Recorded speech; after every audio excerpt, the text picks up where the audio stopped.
This programme has been told that the universal credit system could leave up to 1 million working people exposed to benefit sanctions once it's fully rolled out. A benefit sanction is a penalty imposed on a claimant when they don't meet certain conditions, like going to a job centre appointment, for example. Each year, around 350,000 people are sanctioned, which could include a significant cut in their benefits or the benefit being stopped altogether for a period of time. Those sanctions used to only apply to people who were looking for work. But now, for the first time under universal credit, people who already have a job could also be sanctioned. Our reporter John Owen meets a man who was financially penalised for going to a funeral.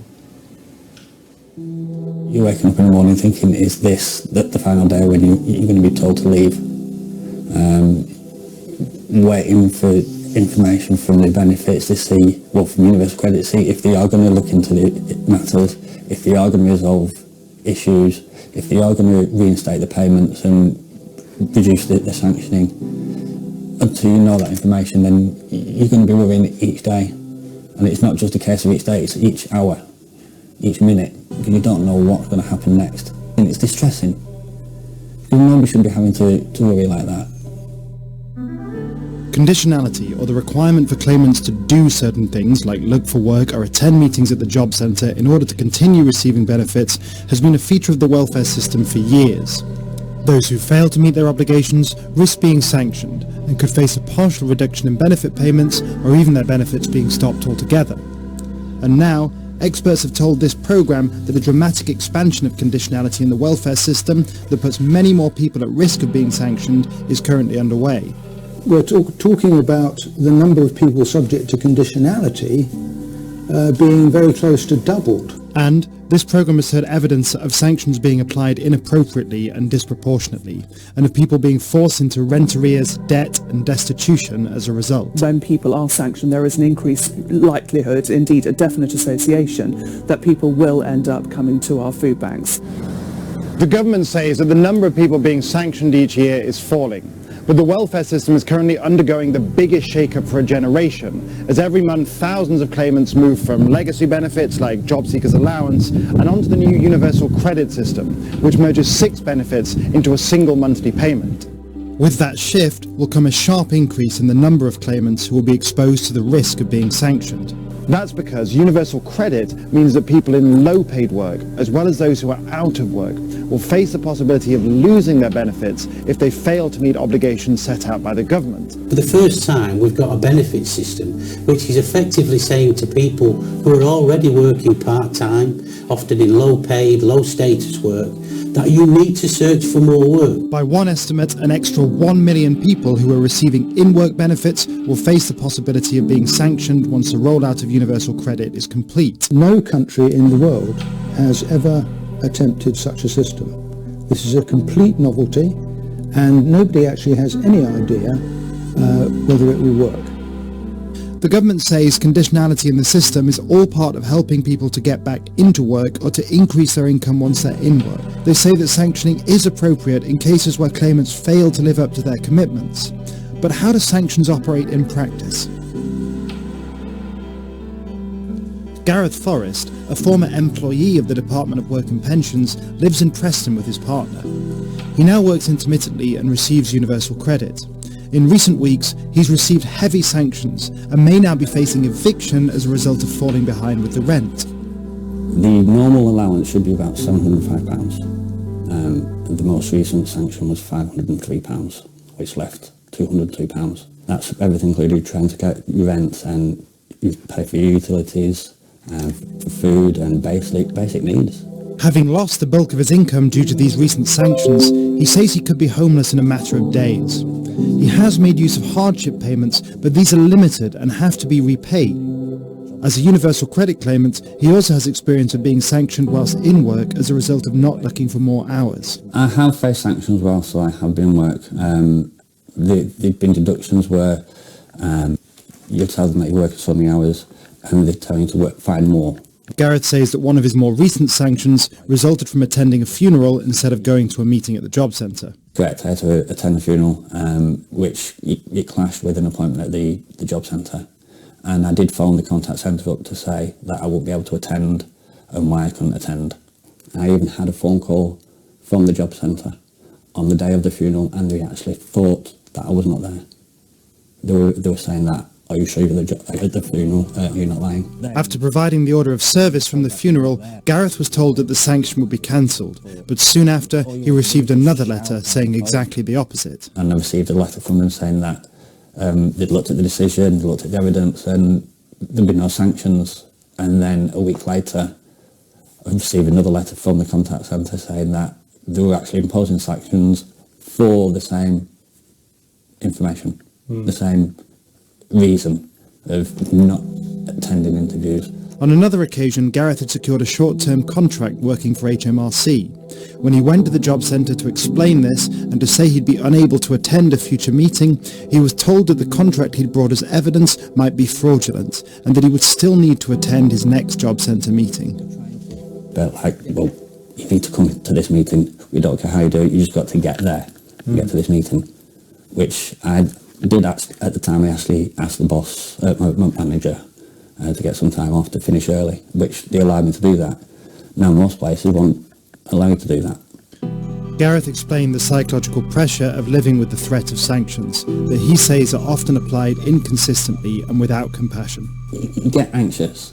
You don't know where to turn. You don't know what's going to happen the next day. You can't even think what's going to happen the next hour, the next minute, because you're worried all the time. You're struggling to sleep at night. You're scared to ask for help, even from friends and family, because you don't know if they're going to be willing to help or if they're just going to look and go, no, sort it out yourself. You don't know where to turn.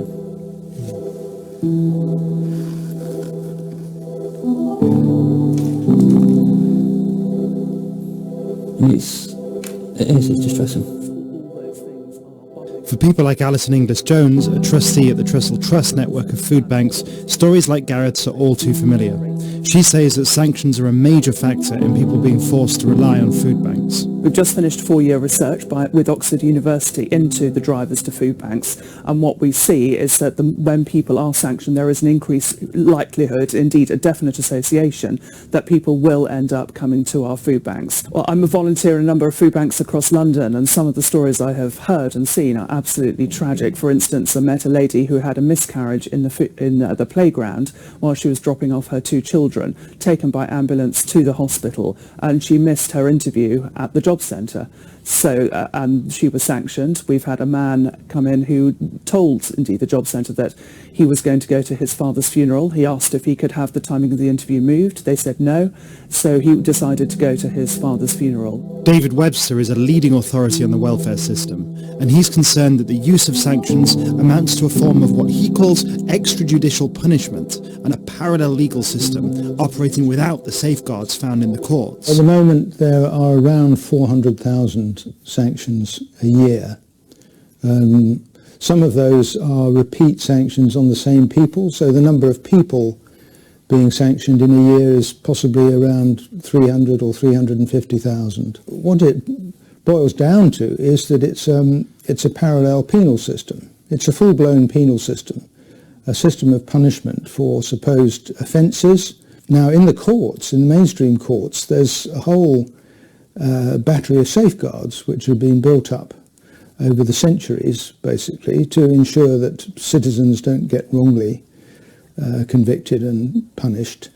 The trouble about the sanction system is that it operates entirely in private, and there really aren't any safeguards for people. The decisions are made in secret, without a hearing. Money is cut off before there's any opportunity for appeal.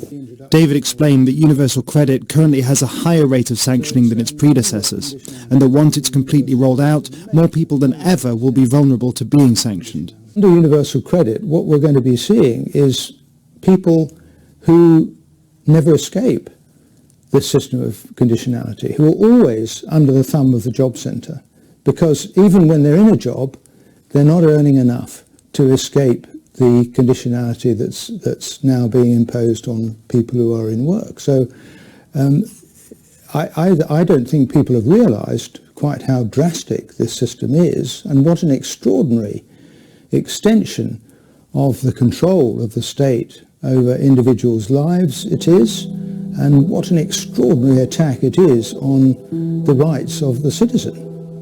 Professor Peter Dwyer of the University of York is conducting one of the largest studies of its kind into the effects of welfare conditionality. His team have conducted over 1,000 interviews with people in receipt of benefit, and he's seen the effects of in-work conditionality up close. We've got low-paid workers who are already working, subject to a sanction regime that will penalise them if they do not search for more and better paid work. And that is a step change in the social security system in the UK. Peter's colleague Sharon Wright thinks the shift to increased conditionality might present a particular problem for women in the benefit system. The redesign of universal credit affects women particularly badly, so women as second earners and women as lone parents. So women in their role as mothers are penalised in a way because they have an obligation to their children, and that conflicts sometimes with their availability for work. So women are pressurised to look for full-time work and have less protection than they used to under the old system to limit their hours of availability and the distance they can travel to work. So why do policymakers want to maintain and expand conditionality? Matthew Oakley led an independent review of job seekers' allowance sanctions that reported to Parliament in 2014. He explains why, in his view, conditionality in the system, including the use of sanctions, is necessary. There are two clear reasons why we need conditionality in the system. First of all, that the vast majority of international evidence shows that benefit systems that have conditionality or requirements placed on job seekers are much better at getting those people back into work more quickly. The second reason is a matter of fairness and what the public supports. If you speak to the public, if you speak to benefit claimants themselves, overwhelmingly they support the idea of this idea of something for something, that in return for the benefits that people receive, that they should be required to do something, and that's look for work. Clearly just a matter of fairness. Where it works well, where people understand that the requirements that are placed on them, that they understand the consequences of not complying with those requirements, people support the system. Speaking to people who are on benefits who have been sanctioned, you'll find that some of them say, put my hands up, I didn't do what I was supposed to do, I knew what the consequences were, and I was sanctioned. I completely agree with that decision. He believes that the expansion of conditionality under universal credit is simply a matter of fairness in an evolving system. Ultimately, people in low-paid work who are able to work for longer hours, they're still claiming benefits, and they could very well move off benefits by increasing their hours. So I think it's right that we require them to do so. The government's currently conducting trials to determine how tough the regime for in-work claimants should be. But whatever the outcome, hundreds of thousands of working people on the lowest incomes will soon find themselves for the first time subject to the possibility of being sanctioned. The Department for Work and Pensions stressed that sanctions are only used in a small minority of cases. The claimants have every opportunity to explain why they failed to meet their obligations and can appeal any decision to sanction.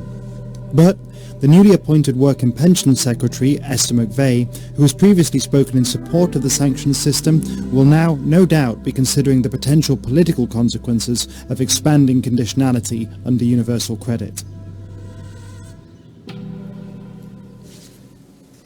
And if you want to read more about it, you can find it on the BBC News site. It's currently one of the most read stories on our website.